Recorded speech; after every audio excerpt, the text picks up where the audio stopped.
Sir నమస్కారం sir. నమస్తే. Sir 'TLV Prasad' గారు అంటే film director, Tollywood film director. అంతకుముందు సినిమాలు తీసేవారు 90స్ టైమ్‌లో.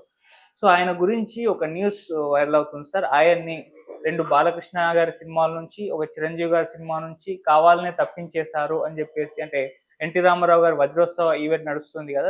ఈ నేపథ్యంలో ఆయన గురించి ఒక చర్చ అయితే వచ్చింది సార్. మరి ఎందుకు ఆయన్ని బాలకృష్ణ గారి, చిరంజీవి గారి సినిమాల నుంచి తప్పించే అవకాశం వచ్చింది? మీరేం జెప్తారు సార్ దీని గురించి? ఏం జరిగిందప్పుడు? అంటే తాతినేని లక్ష్మీ వరప్రసాద్ ఆయన పేరు. హ్మ్. ఈ లక్ష్మీ వరప్రసాదరావు అనే పేరుతో ఒక డైరెక్టర్ ఉన్నాడు ఇండస్ట్రీలో. ఆయనే ఎల్వి ప్రసాద్. ఎల్వి ప్రసాద్ గారి ఇంటి పేరు అక్కినేని అని చాలా మందికి తెలియదు. ఆయన అక్కినేని లక్ష్మీ వరప్రసాద్. కాకపోతే ఆయన బాంబే నుంచి చెన్నై వచ్చాడు ఆయన. బాంబేలో ఆయన్ని ఎల్వి అని పిలవటం అలవాటు. ఆ అలవాటు చొప్పున ఆ అక్కినేని అనేది పక్కకి వెళ్ళిపోయి ఎల్వి ప్రసాద్గా స్థిరపడ్డాడు ఆయన. హ్మ్. ఆయన అక్కినేని లక్ష్మీ వరప్రసాద్ అనేది మర్చిపోయి ఎల్ అనేది ఆయన ఇంటి పేరేమో అనుకుంటారు చాలామంది. అది తప్పు. ఆయన ఆయన ఇంటి పేరు అక్కినేని. అంటే అక్కినేని నాగేశ్వరరావు కన్నా చాలా ముందే అక్కినేని ఇంటి పేరుతో ఒక సినిమా మనిషి ఉన్నాడు అక్కడ. పైగా ఆయన డైరెక్షన్లో నాగేశ్వరరావు గారు చాలా సినిమాలు నటించాడు ఎల్వి ప్రసాద్ గారి డైరెక్షన్లో. ఇలా ఈ లక్ష్మీ వరప్రసాదరావు అనే పేరు ఈ తాతినేని టిఎల్వి ప్రసాద్కి పెట్టడం వెనకాల ఈ టిఎల్వి ప్రసాద్ గారి తండ్రి గారు తాతినేని ప్రకాశ్రావు. ఆయన ఎల్వి ప్రసాద్ గారి దగ్గర అసిస్టెంట్. ఎల్వి ప్రసాద్ గారి ద్వారానే సినిమాల్లోకి ప్రవేశించాడు ఆయన. ఎన్టీఆర్ కంటే కొంచెం ముందు జరిగింది అది. ఈయన కమ్యూనిస్ట్ పార్టీతో ఉండేవాడు. తాతినేని ప్రకాశ్రావు గారు కమ్యూనిస్ట్ పార్టీ రాజకీయాలతో ఉన్నాడు ఆయన. కృష్ణా జిల్లా కపిలేశ్వరపురం వారి గ్రామం. కపిలేశ్వరపురంలో చాలామంది ఆ రోజుల్లో కమ్యూనిస్టు ఉద్యమాల పట్ల ఒక కొంత డ్రైవ్ ఉంది అక్కడి నుంచి. అందులో భాగంగా ఈయన కూడా ఆ రోజున కమ్యూనిస్టు రాజకీయాలకి కేంద్రంగా ఉండేది విజయవాడ ఇవన్నీ. ఇలా మొదలైన ప్రయాణం అయింది. ఆ తర్వాత తెలంగాణ సాయుధ రైతాంగ పోరాటం, ఆ పోరాట విరమణ, తర్వాత ప్రజానాట్య మండలిలో ఉన్నటువంటి చాలామంది కళాకారులు ఏం చేయాలో అర్థం కాక సినిమా పరిశ్రమ వైపు డ్రైవ్ అయ్యారు. ఇలా చాలామంది వచ్చారు. కమ్యూనిస్ట్ ఉద్యమం నుంచి ఒక వెల్లువలాగా సినిమా పరిశ్రమలోకి వచ్చిన వాళ్ళు కనిపిస్తారు. అందులో తాతినేని ప్రకాశ్రావు గారు మొదటి తరానికి చెందినవాడు. అదే టైంలో ఆయనతో కలిసి కమ్యూనిస్ట్ ఉద్యమంలో పనిచేసి ఆయనకి అక్కడ సహచరుడే ఆయన కూడా సినిమాల్లోకి వచ్చాడు. ఆయన వీరమాచినేని మధుసూదన్ రావు గారు, మధుసూదన్ రావు అనే పేరుతో అనేక హిట్ సినిమాలు తీశాడు ఆయన. విక్టరీ మధుసూదన్ రావు అంటారు ఆయన. అత్యధిక శతదినోత్సవ చిత్రాలు ఉన్నటువంటి డైరెక్టర్ ఆయన ఇప్పటికీ. కాబట్టి మధుసూదన్ రావు గారు, తాతినేని ప్రకాశ్రావు గారు వీళ్ళందరూ కమ్యూనిస్ట్ ఉద్యమం నుంచి సినిమా పరిశ్రమలోకి వచ్చారు. ఈయన విజయవాడ దుర్గా కళామందిరంలో ఎల్వి ప్రసాద్ గారిని కలిసి ఆయనతో మాట్లాడి, నేను సినిమా రంగంలోకి రావాలనుకుంటున్నాను, మీ దగ్గర పని చేయాలనుకుంటున్నాను అని వెళ్ళాడు అక్కడికి, మెడ్రాస్. వెళ్ళి రిపబ్లిక్ గార్డెన్స్లో ఉండేవాడు ఆయన కూడా. అక్కడే ఒక రూమ్ తీసుకుని అదే రూమ్లో ఎన్టీఆర్ చేరాడు తర్వాత మనదేశం సినిమాకి మెడ్రాస్ వెళ్ళినప్పుడు. ఆయన మనదేశం కోసం ఆడిషన్స్కి ముందు ఫోటోలు పంపించారు. ఆ ఫోటోలు చూసే ఆయన మీద మనసు పడ్డాడు బిఏ సుబ్బారావు గారు. ఏది ఎల్వి ప్రసాద్ గారి ఆఫీస్లో ఎన్టీఆర్ ఫోటోలు చూసి నేను వెతుకుతున్న హీరో ఇతనే అని బిఏ సుబ్బారావు గారు అనుకుని పల్లెటూరు పిల్లలో క్యారెక్టర్కి ఎన్టీఆర్ని ఓకే చేసేసుకున్నాడు మనసులో ఆయన. ఆయన వచ్చి, నువ్వు ఆ సినిమా కంటే అది ఇంకా టైం ఉంది, అది పైగా మామూలు ఏదో క్యారెక్టర్ చేస్తున్నావు అంతే, నా సినిమాలో నేను హీరో క్యారెక్టర్ ఇస్తాను రమ్మని చెప్పి బిఏ సుబ్బారావు గారు ఎన్టీఆర్ని అటువైపు డ్రైవ్ చేశాడు. కానీ అనుకోకుండా వేరే టెక్నికల్ ఇష్యూస్ ఆ సినిమా కొంచెం డిలే అయింది. ఆయన మనదేశం సినిమాలో పోలీస్ పాత్ర ద్వారా ఎంట్రీ ఇచ్చాడు. ఆ సినిమాకి తాతినేని ప్రకాశ్రావు గారు అసిస్టెంటు. ఆ తర్వాత ఆయన తన కమ్యూనిస్టు ఉద్యమ సహచరులతో కలిసి పల్లెటూరు అని ఒక సినిమా తీశాడు, పీపుల్స్ థియేటర్ అనే పేరుతో. ఉమ్, చేసినప్పుడు మా భూమి నాటకం ద్వారా తెలుగు ప్రేక్షకులకి, అంటే రెండు తెలుగు రాష్ట్రాలుగా ఇప్పుడు చెప్పుకుంటున్నాం, అప్పుడు కూడా రెండు తెలుగు రాష్ట్రాలే, నిజాం స్టేటు అలాగే ఆంధ్ర స్టేట్. ఈ రెండు తెలుగు రాష్ట్రాల్లోనూ పాపులర్ అయినటువంటి మా భూమి నాటకం రచయితలు సుంకరా వాసిరెడ్డి వాళ్ళు రాసినటువంటి కథతోనే పల్లెటూరు అనే సినిమా తాతినేని ప్రకాశ్రావు గారు ఆయన డైరెక్ట్ చేసిన మొదటి సినిమా అది. ఓకే. ఆ సినిమాలో ఎన్టీఆర్ హీరో. అలాగే ఎన్టీ రామారావు గారు తన సొంత బ్యానర్ ఉండాలి, నటుడిగా తనకు కొన్ని ఆస్పిరేషన్స్ ఉంటాయి, ఆ కోరికలు తీర్చుకోవటం కోసం ఆయన సొంత బ్యానర్ ప్రారంభించారు, నేషనల్ ఆర్ట్ థియేటర్స్ అనే పేరుతో. ఉమ్, ఆ బ్యానర్లో ప్రారంభ చిత్రం పిచ్చి పుల్లయ్యకి డైరెక్టర్ మళ్ళీ తాతినేని ప్రకాశ్రావు గారు. అలా ఎన్టీఆర్ సొంత బ్యానర్లో మొదటి సినిమాకి తాతినేని ప్రకాశ్రావు డైరెక్టరు, తాతినేని ప్రకాశ్రావు గారు డైరెక్ట్ చేసిన మొదటి సినిమాలో ఎన్టీఆర్ హీరో. వీళ్ళిద్దరూ రూమ్మేట్స్. ఆయన రూమ్లోనే ఈయన చేరాడు ఎన్టీఆర్. టీవీ రాజు గారు అక్కడే ఉండేవాడు, ఎస్వి రంగారావు గారు కొంతకాలం వీళ్ళతోనే ఉన్నాడు. ఉమ్, వీళ్ళందరూ రెగ్యులర్గా సెకండ్ షోలకు వెళ్ళేవాళ్ళు, ఎన్టీ రామారావు గారు మాత్రం వెళ్ళేవాడు కాదు. ఆయన రూమ్లోనే ఉండి ఆయనకి ఎర్లీ మార్నింగ్ లేవటం అనే ప్రోగ్రాం అప్పటి నుంచి ఉండేది. ఓకే. అందుకని ఎర్లీగా పడుకోవటం కోసం ఆయన వీళ్ళతో ఎక్కువ తిరిగేవాడు కాదు. ఇలా వాళ్ళ బంధం కొనసాగి ఆయన తీసిన చాలా సినిమాల్లో, అంటే ఆయన సొంత సినిమాలు తీశాడు ప్రకాశ్రావు గారు. ఆయన బ్యానర్లో కూడా చాలా సినిమాల్లో ఎన్టీ రామారావు గారే హీరో. చివరికి తన కుమారుడిని డైరెక్టర్ని చేయాలి అనుకున్నప్పుడు కూడా ఎన్టీ రామారావు గారితో సినిమా చేస్తాను అని అడిగాడు ఈయన, టిఎల్వి ప్రసాద్. ఉమ్, ఎన్టీఆర్ దగ్గరికి వెళ్ళి అడిగాడు, నేను మీతో సినిమా చేయాలనుకుంటున్నాను. వీళ్ళిద్దరి మధ్య ఉన్నటువంటి ఫ్రెండ్షిప్ కొద్దీ టిఎల్వి ప్రసాద్ ఎన్టీఆర్ని మామయ్య అని పిలిచేవాడు. అలా వెళ్ళి అడిగాడు ఆయన, మీతో సినిమా చేయాలనుకున్నానంటే నువ్వు ఒక కథ డిజైన్ చేసుకో, నేను చేస్తాను అన్నాడు ఆయన. అన్నాడు కానీ ప్రకాశ్రావు గారికి డౌట్ ఉంది, అంటే ఒకేసారి ఎన్టీఆర్ని హ్యాండిల్ చేయగలడా, ముందు అనుభవం కోసం ఒక సినిమా చేయిద్దామని దాసరి గారి దగ్గర ఏదో కథ ఉంటే అది తీసుకుని కుడియడమైతే అనే సినిమా తీయించాడు. ఉమ్, నూతన్ ప్రసాద్ హీరో ఆ సినిమాలో. ఆ సినిమా బాగా ఆడింది. వీడు ఒక సినిమా తీసాడు, అది బాగానే ఆడింది, ఇప్పుడు కాన్ఫిడెన్స్ వచ్చింది నాకు, మీరు డేట్స్ ఇస్తే సినిమా చేస్తాం అని ఎన్టీఆర్తో డేట్స్ ఇప్పించాడు ఆయన ప్రకాశ్రావు గారు. అదే ఛాలెంజ్ రాముడు అనే పేరుతో 80 జాన్యువరి సంక్రాంతి కానుకగా రిలీజ్ అయ్యి చాలా భారీ ఓపెనింగ్స్తో రిలీజ్ అయింది ఆ సినిమా. అలాంటి ఛాలెంజ్ రాముడు డైరెక్ట్ చేసినటువంటి డైరెక్టర్గా టిఎల్వి ప్రసాద్కి ఇండస్ట్రీలో ఒక బిగ్ డైరెక్టర్గా ప్రమోషన్ దొరికింది. ఆ తర్వాత నందమూరి బాలకృష్ణ, ఆయన రాజకీయాల్లోకి వెళ్ళిపోయాడు 80, మీరు ఇందాక 90 దశకం డైరెక్టర్ అన్నారు కానీ నిజానికి టిఎల్వి ప్రసాద్ 80 దశకం డైరెక్టరే.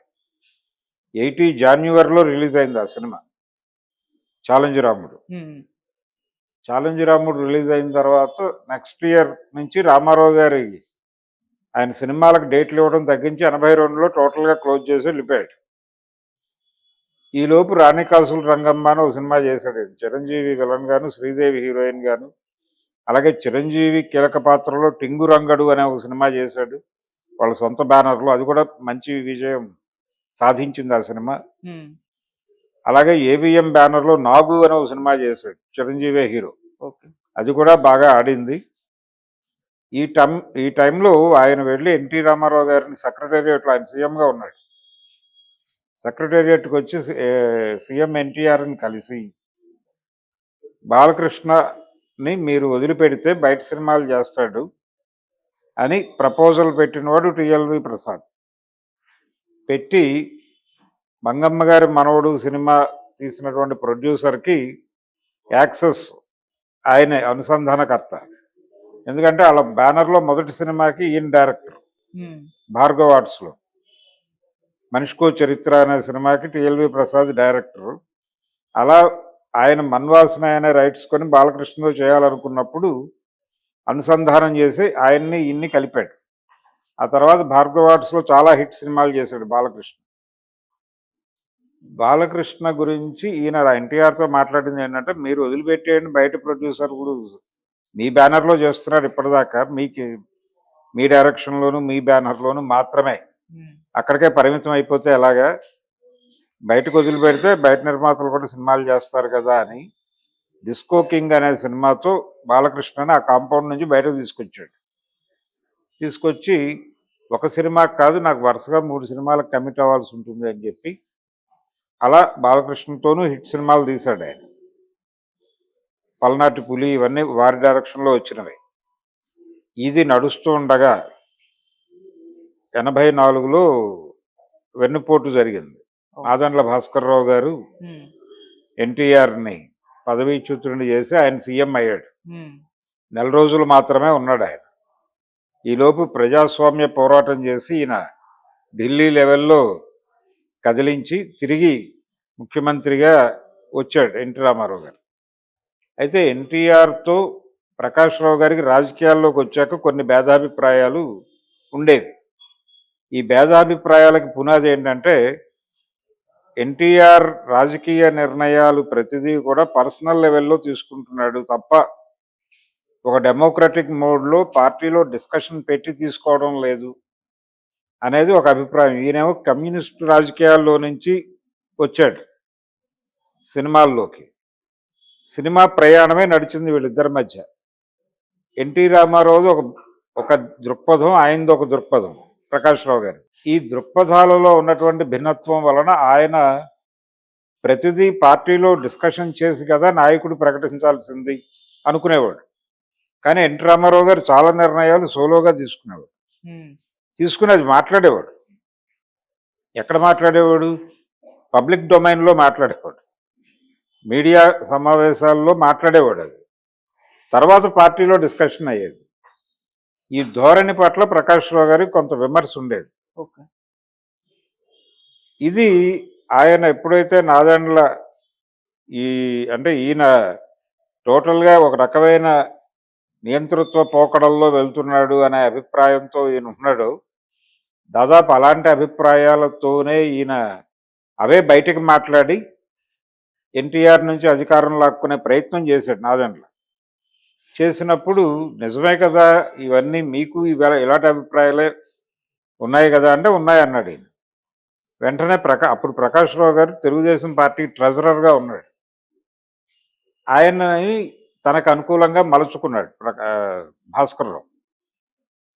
మలుచుకోవడం అనే వార్త మెడ్రాస్లో కలకలం క్రియేట్ చేసి, అంటే ప్రకాష్ రావు గారు ఎన్టీఆర్ క్యాంపు నుంచి నాదెండ్ల క్యాంపుకి షిఫ్ట్ అయిపోయాడు అనే వార్త అందరికీ రికార్డ్ అయింది, రిజిస్టర్ అయింది.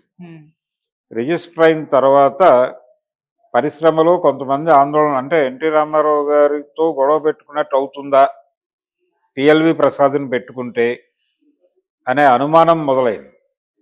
అప్పుడు చిరంజీవికి పులి అనే సినిమా కమిట్ అయ్యాడు ఆయన. ఆ సినిమాకి టిఎల్వి ప్రసాద్ గారు డైరెక్టరు, ఆనం వాళ్ళు ప్రొడ్యూసర్లు. అయితే నిర్మాతలు ఇతనితో ట్రావెల్ అవటం ఇబ్బంది అవుతుందేమో రాజకీయంగా అనే ఉద్దేశంతో టిఎల్వి ప్రసాద్ని తీసేసి వేరే డైరెక్టర్ని పెట్టుకోవాలని చిరంజీవితో మాట్లాడారు. యమకింకరుడు డైరెక్ట్ చేసినటువంటి రాజ్ భరత్కి ఇద్దాము అవకాశం, మీరు ఎలాగో ఇతన్ని తీసేయటం తప్పదు అని చెప్తున్నారు కాబట్టి ఆప్షన్ రాజ్ భరత్ ఉన్నాడు అని చెప్పినప్పుడు ఈ విషయాన్ని టిఎల్వి ప్రసాద్కి కన్వే చేసే బాధ్యత నిర్మాతలు చిరంజీవి మీద పెట్టారు. అప్పుడు చిరంజీవి గారే ఆ బాధ్యత తీసుకుని టిఎల్వి ప్రసాద్ని తన ఇంటికి బ్రేక్ఫాస్ట్కి పిలిచి పొద్దున్నే ఆయనకి టిఫిన్ పెట్టి నెమ్మదిగా విషయం చెప్పాడు. అయ్యా, మిమ్మల్ని మా సినిమా నుంచి తప్పించేశాము, పులి అనే సినిమా రాజ్ భరత్ డైరెక్ట్ చేస్తున్నాడు, మీకు వాళ్ళు ఇచ్చిన అడ్వాన్సులు ఇవన్నీ మర్చిపోండి, అవి రీపే చేయటం లాంటి కార్యక్రమాలు ఏం అక్కర్లేదు, మీరు ఈ సినిమా చేయటం లేదు, ఇది నిర్మాతల మాట, నన్ను కన్వే చేయమన్నారు, నేను చేస్తున్నాను అని చెప్పాడు. ఆయన తప్పుకున్నాడు సీన్లోంచి. అదే టైంలో ఇంకో 2 బాలకృష్ణ ప్రాజెక్టులు సైన్ చేసుకున్నాడు ఆయన. ఇదైనా రెండో రోజు వాళ్ళు కూడా పిలిచారు. పిలిచి అయ్యా మీరు మా ప్రాజెక్టులని డైరెక్ట్ చేయటం లేదు, మిమ్మల్ని తీసేస్తాం, వేరే డైరెక్టర్లతో వెళ్తున్నాం అని. అందులో ఒక సినిమాకి ఆయన ఆయన డైరెక్టర్ రాఘవేంద్రరావు గారు ఒక సినిమా డైరెక్ట్ చేశాడు, ఇంకో సినిమా వేరే వాళ్ళు ఎవరో చేశారు. ఇలా ఒకేసారి తెలుగులో ఆయన కమిట్ అయిన సినిమాలన్నీ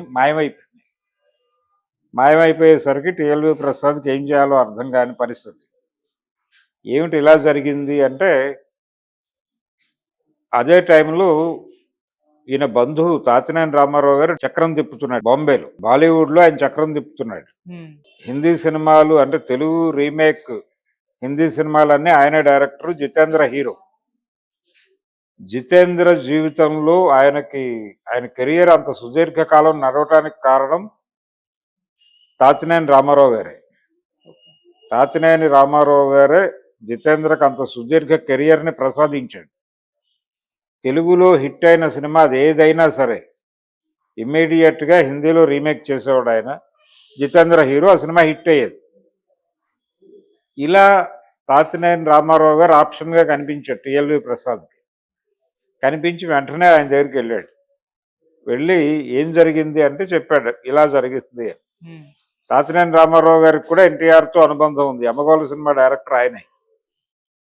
ఇదేంటి ఇలా జరగటం ఏమిటి అని ఆయన కొంచెం ఆలోచించి, సరే ఎనీహౌ నువ్వు బాంబే వచ్చేయాలనుకుంటున్నావు కాబట్టి నీకు నేను అవకాశాలు ఇప్పించగలను, పెద్ద ఇష్యూ కాదు అని ఆయన అభయం ఇచ్చాడు. అభయం తీసుకున్న తర్వాత ఈయన మళ్ళీ వెనక్కి వచ్చి హైదరాబాద్ వచ్చి ఎన్టీఆర్ని కలవాలనుకున్నాడు. ఈ లోపల ఆయన మెడ్రాస్ వస్తున్నాడనే విషయం తెలిసి అక్కడే వెళ్ళి ఎన్టీఆర్ని కలిశాడు. ఎన్టీఆర్ని కలిసి ఏమిటి విషయం అన్నట్టు ఆయన కాజువల్గా, ఆయనకు తెలియదు ఈ గొడవ అంతా. ఓకే, ఏమిటి విషయం అంటే, ఇలా నన్ను వరుసగా తెలుగు ప్రాజెక్టులు అన్నింటిలోంచి పక్కకి గెంటేశారు. గెంటేయటానికి కారణం ప్రకాష్ రావు గారు, మా తండ్రి గారు నాదెండ్ల శిబిరంలోకి మారటం. అది తెలుగు సినిమా నిర్మాతల్ని ఇబ్బంది పెట్టినటువంటి అంశంగా మారింది. దాంతో వీళ్ళందరూ నన్ను తొలగించేశారు. ఒక చిరంజీవి సినిమా పోయింది, 2 బాలకృష్ణ సినిమాలు పోతున్నాయి. ఇప్పుడు నా పరిస్థితి ఏంటో నాకు అర్థం కాక ఎందుకైనా మంచిదని బాంబే వెళ్ళి తాతినేని రామారావు గారితో మాట్లాడి వచ్చి మిమ్మల్ని ఒకసారి కలుద్దామని వచ్చాను.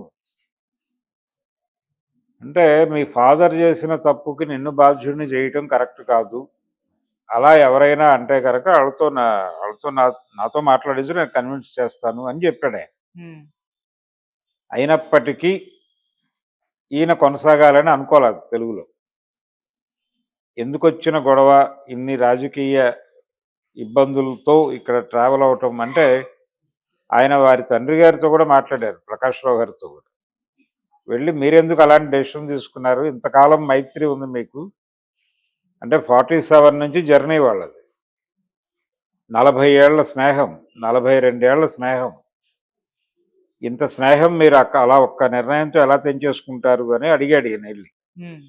అడిగితే నీకు రాజకీయాలు తెలీదు, నువ్వు మాట్లాడక ఈ విషయం అని కోపడ్డట్ట ఆయన. దాంతో ఆయనతో మాట్లాడి ప్రయోజనం లేదు, అనవసరంగా ఇక్కడ ఉండటం కంటే కూడా రామారావు గారి దగ్గరికి వెళ్ళిపోయి ఆయన చూపించిన అవకాశాలు చేసుకుంటూ అక్కడే ఉందామని చెప్పి బాంబే షిఫ్ట్ అయిపోయాడు. షిఫ్ట్ అయిపోయిన తర్వాత మిథున్ చక్రవర్తిని తెలుగులో అంటే తెలుగు నిర్మాతలే పరిచయం చేశారు ఒక రకంగా. మృగయ అనే సినిమా, మృణాల్ సేన్ గారి సినిమాతో ఆయన ఎంట్రీ ఇచ్చాడు ఇండస్ట్రీకి.